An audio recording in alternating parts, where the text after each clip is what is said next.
Let's talk today about mirroring each other in patterns. And let's talk about places where you can get stuck based on the mirroring and based on a lot of other things. So mirroring in a sense is like imitating. So one of the earliest games and like activities we learn as humans is imitation, and that imitation is mostly conscious, but it also happens on an unconscious level as well. So that could mean, for example, when you're walking down the street and a person walks towards you, unconsciously, if that person, it's all about like holding patterns. So if the person walks with like slumped shoulders, or they have this frown, if you have that part unconscious, you will mimic it, you will mirror it, you will imitate it reflexively. And then that thing can get stuck on you, and you can carry it around for for a long time maybe. So why I think this is important is it's important to have your own integrity in a sense of relating with others, so you don't get pulled by these things that can latch onto you almost on an unconscious level. So basically what I see like outside in society, I see, for example, that a lot of people can't have eye contact with others. So that's also something that you mirror, that you can mirror, is that if you go outside and you pass a few people, and if none of them look at you, or they can't, they're afraid, they are in their own world, or they're just like this and they just blah, blah, blah, blah, blah, blah. After a few of people like that, you can mirror that. You can just continue on with your life and have that, let's say, eyes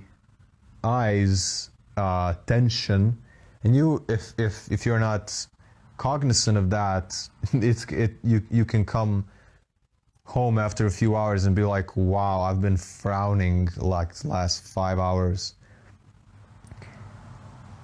And it goes, I notice like with myself, it goes like in a lot of micro ways where there's this thing. So let's say if I started with eyes, so there's this thing where the eyes are connected very intimately with the nervous system.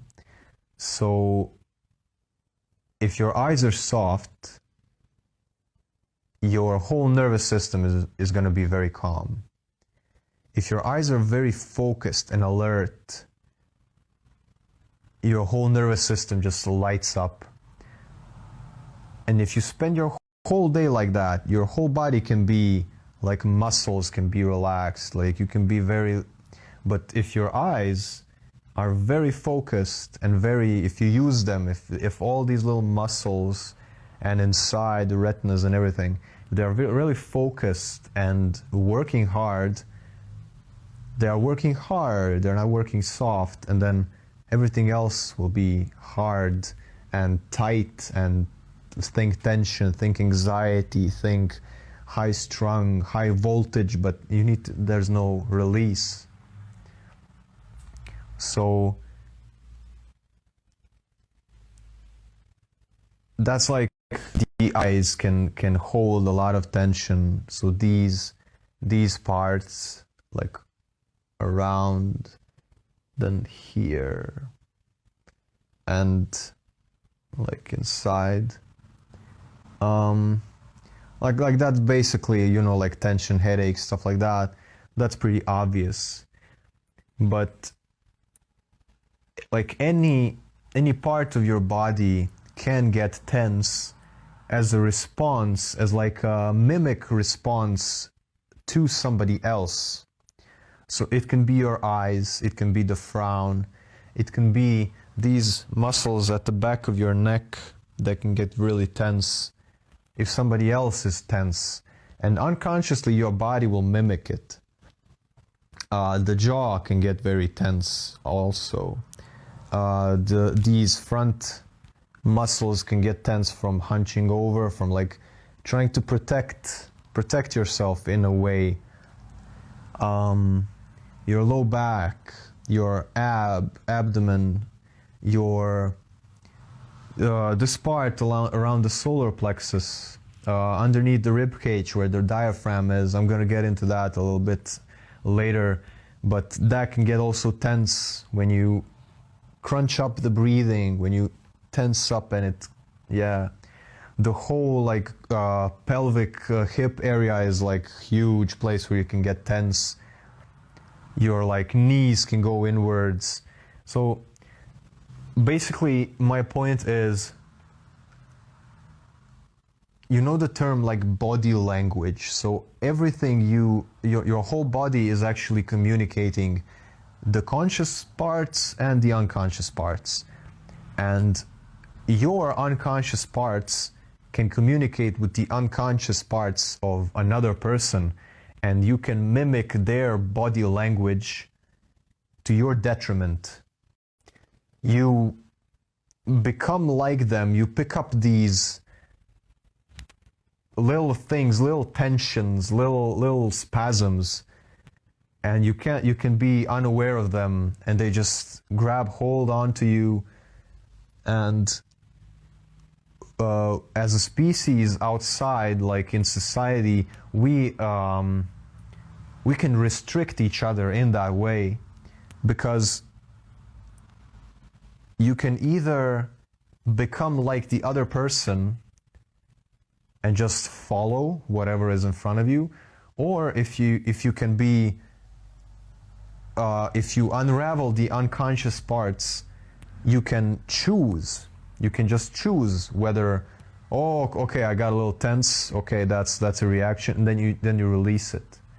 And in that way, there's an opportunity for the other person to mimic you. It goes hand in hand with the last video about not giving back the same thing you receive. That can be also in a way of body language and holding patterns, muscular holding patterns, and like breathing as well.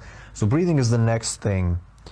So anything like under 18 breaths per minute is considered fight or flight. So, and it's like your breathing rhythm determines your quality of life in all aspects.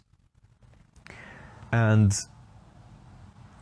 there's a saying, I don't know from where, but it's, if two systems, so let's say your organism is an organized system, and if two systems come in proximity and one of the systems is disturbed, so let's say one of the systems has a really frantic breathing rhythm with that is very fight or flight or anxious, and the other system is very calm, think of like a Zen, like a Buddhist or or like just a person that's very nervous system calm, and breathing is very, like the flow is very wide, the wavelength is very far in between. And the two things could happen. Two things can happen when two systems come close to each other. It can happen that either the frantic system is going to calm down as it mimics the calm system, or the calm system is going to go frantic, or they're going to like meet in the middle. But there always needs to be a relationship. There always needs to be what's the word? Adaptation between them. So the two systems need to adjust to one another, and the slow one will slightly speed up, and the fast one will slightly slow down if it's possible. So think of that in terms of when you go outside and you feel tension in some parts of your body when you're next to certain people. It's probably that those people are tense in that same area, and you're picking up on that. And if you're not conscious, it sucks you in. You become like them. So it can mean tightness in your throat when you speak. If you speak and you feel suddenly you're around a group of people and you speak and you feel suddenly like a constriction in your throat, that's probably because someone in your vicinity either wants to say something and is suppressing their own voice, or they want to interrupt you and say, no, you can't say that. Because our bodies are transmitters and receivers at the same time. Like human design tells you that. You have these open centers which you take in information and energy from the outside world, and you have these emitting centers, defined centers, which emit energy and information outward. And it reflects on your physiology when you're around people that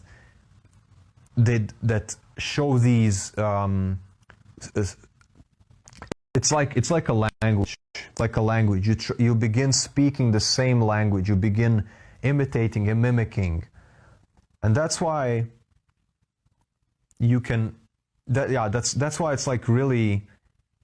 I think it's really important to pay attention to your body when you're in certain situations, because your body is basically, it's going to tell you what the other person is feeling, because you're going to feel it too. It's going to be little contractions. It's going to be little spasms. It's going to be, of course, not all the time. Some of those things can be like your personal background, but it's like it takes practice. It takes practice. So another thing when it comes to breathing and like this part, so this part, it's also in depth explained in the Human Design Gene Keys system. So this is like the solar plexus under the ribs, and this center is actually the emotion center, which means anytime you will feel an emotion, it's like this is either the generating center of those emotions if you have it defined, or if you have it open in Human Design, you will receive emotions from other people, and they will come through the solar plexus, the emotional solar plexus, and you will feel them here. And because the emotional solar plexus sits here right under the diaphragm, which is for breathing, there's this whole big problem of attachment, because the emotions from other people that you can feel can interrupt your breathing pattern, and if you're not cognizant of that, you can get stuck in those loops and get attached to those patterns of other people's emotions, and then you breathe like they breathe.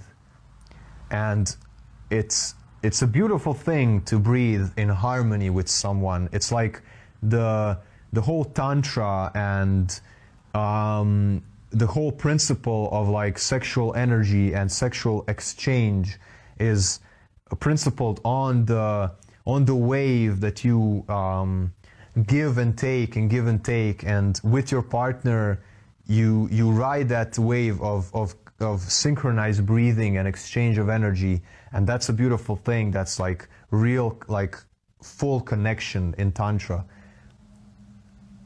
But if you walk around and have interactions with people where you feel that you begin breathing different next to them, and that breathing is not, you begin to mimic that breathing, and you feel that type of breathing is detrimental to you. It's faster, much more constricted, much more volatile, much more like than your normal, or it's not a compromise.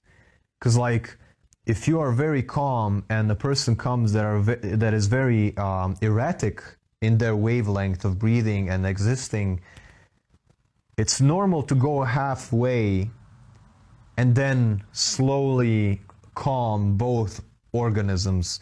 But if you are calm and you come in contact with another organism whose organization is very erratic compared to you, if you just full on mimic that, you're gone. You're just gone. And that can be breathing, that can be tension in the body, that can be eye softness, like softness. Think of like looking at the rain, think of like looking at a small child. Like you're not gonna laser in on them and like analyze everything and like judge. So it's like judging eyes or just floating eyes. So I think those like, so eyes pick up a lot of tension. All these muscles around the eyes, the forehead, the frown, the jaw, the clenching of the jaw, these muscles at the back of your neck, shoulders immensely, the front pecs, these front muscles, the chest muscle, because these are all the muscles. So these and the hip muscles that go up, so hip flexors, I think, and hips in general, like the hip and groin and pelvic area is like a huge shadow place for exploration of these tensions that you could be holding for a lifetime. So try to, like, a good exercise would be, try to be conscious of your body when you go in certain situations. Which part get tense? Which part gets stuck? Which do some interactions speed up your breathing, constrict your breathing, and then try to ease into it. Try to not mirror that. Try to be the person, try to be the organism that other organisms mirror in that sense. So try to be the organism that lets most that rides the wave of the bodily wave the easiest, in a sense. Maybe that's too much. Maybe that's too much.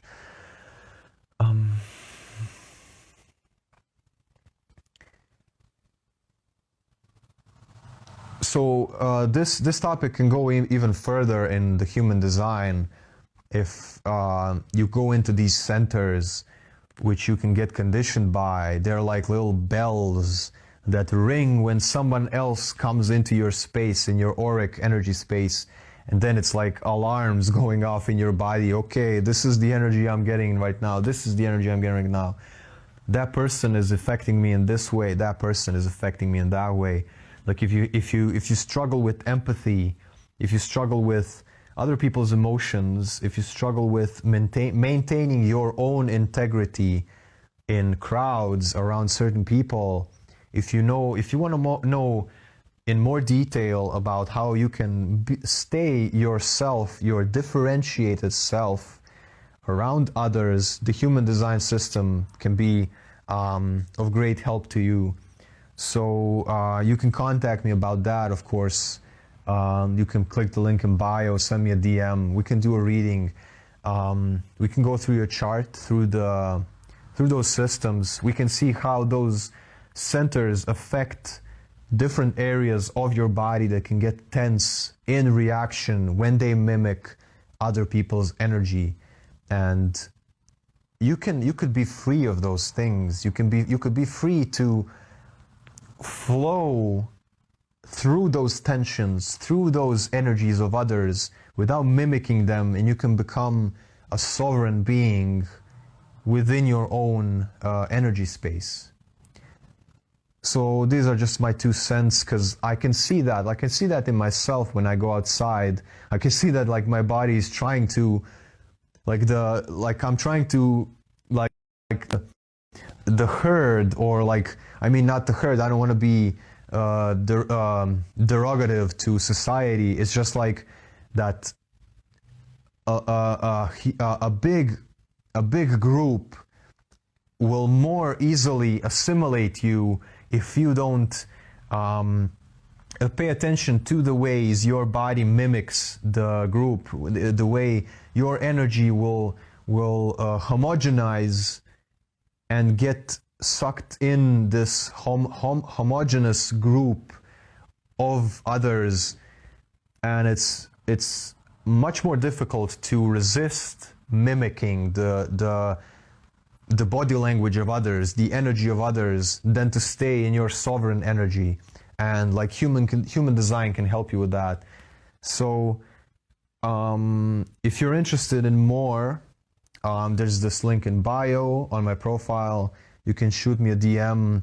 We can talk about it. We can go into depth with your energy architecture and see the ways you can stay sovereign when confronted with these maybe impulses to become homogeneous with the group. So yeah, that's it for today. Stay conscious of the tightness in your body, in your breathing, when you're next to certain people. And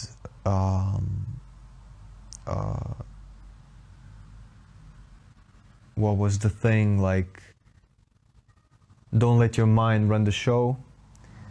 You don't gotta prove anything. You don't gotta be certain of anything. You don't have to rush. You can let go of things that are not good for you. New things will come. And have a good Monday. Talk soon.